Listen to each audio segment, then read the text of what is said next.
जर'खायै दङ नैबे सनारिपारा मुंनि जायगायावहाय भालुकमारि हालामनिनो नैबे सनारिपारा गामियावहाय बे सनारिपारा गामिनिनो मोनसे इटा भाटा एबा ब्रिक इन्डास्ट्रि बे ब्रिक इन्डास्ट्रियावनो दिनै बे उदालगुरि रैखाथि बिफान एबा SSBनि बेंनायावहाय जेसेबां मानि फेग्रा बेसाद गाहायै गान्जा दिनै 13,000 केजिनिबो गोबां दिनै गान्जाखौ हमनानै बिथांमोना दिनै नैबे मुलुगनां फेग्रा बेसाद बेरेखा सानाव बिथांमोना सावनो थाखाय थांखि लादों। बे सावनाय खामानिया दान्दिसेनि उनावनो जागोन।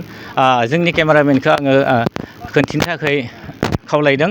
बिथांमोना गोबां थाम थिम खालामदों। नोंथांमोना नुनो मोनदों बिथांमोना दायो बे जेरावहाय इटाखौ सोयो बे इटा सोनाय जायगायावहाय बे गान्जाखौ सोबाय थादों। लोगोसेनो नुनो मोनदों सानजाथिंहाय मोनसे बान्दुल बे बस्थायाव सोना दोननाय बे गान्जाखौ नोंथांमोना नुनो मोनदों।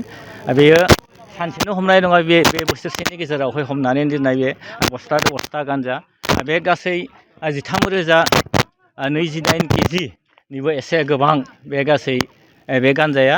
बिनि अनगायै नोंथांमोना बिनि बेसेनखौ मिथियोब्ला जोबोद सोमोनांगोन। बेयो गासै 65 कौटि 14,38,100 रांनि बे बेसेननि बे बेखेना गासै दिनै जिल्ला बेंगिरि आरो एडिसनेल बिथांनि नुजाथिनायाव लोगोसेनो SSB बिथांनि नुजाथिनायाव दिनै बे गान्जाखौ सावनाय जागोन। बे सावनाय खामानिया दान्दिसेनि उनावनो जागोन। नोंथांमोना नुनो मोनदों बिथांमोना जोंनि बे जा जेरै थावनि बानायदों बेयाव बिथांमोना थाम थिम जाखाबाय। दान्दिसेनि उनावनो बिथांमोना बे गान्जाखौ सावनाय जों हाबाफारिखौ जों नुनो मोनगोन।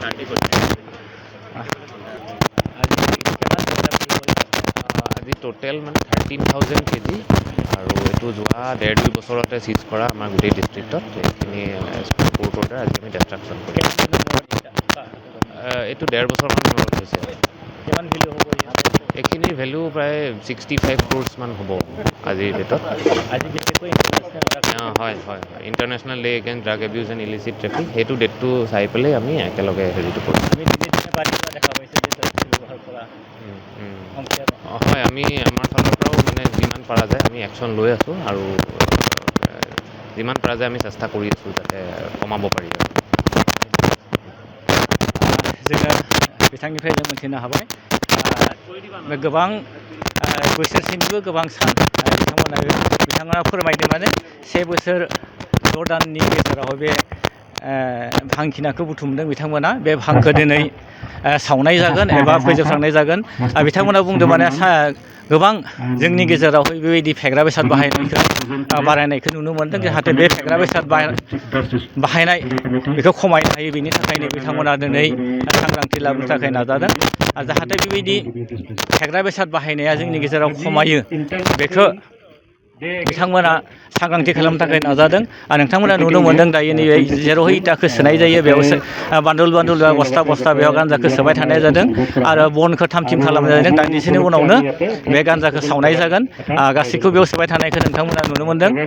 जाहाथे बे गान्जाखौ रावबो बाहायफिननो हाया बेबायदि राहा लानाय जादों। दान्दिसेनि उनावनो बे खामानिया जाफुंगोन। नोंथांमोना नुनो मोनबाय दिनै जाबायदि बिथांमोना खामानिखौ आखायाव लादों बियो थारैनो ओनसोलनि एबा जोंनि सांग्रां साफ्रोमबो सुबुंफोरा बाख्नायदों। जाहाथे जोंनि बे इयुन जोलै एबा लाइमोनफोरा बेबायदि फेग्रा बेसाद एबा गान्जा बाहायनायनिफ्राय गोजानाव थायो बेखौ बिथांमोना खावलायदों। उदालगुरिनिफ्राय आं उपेन दैमारि, बड' लाइभ 24।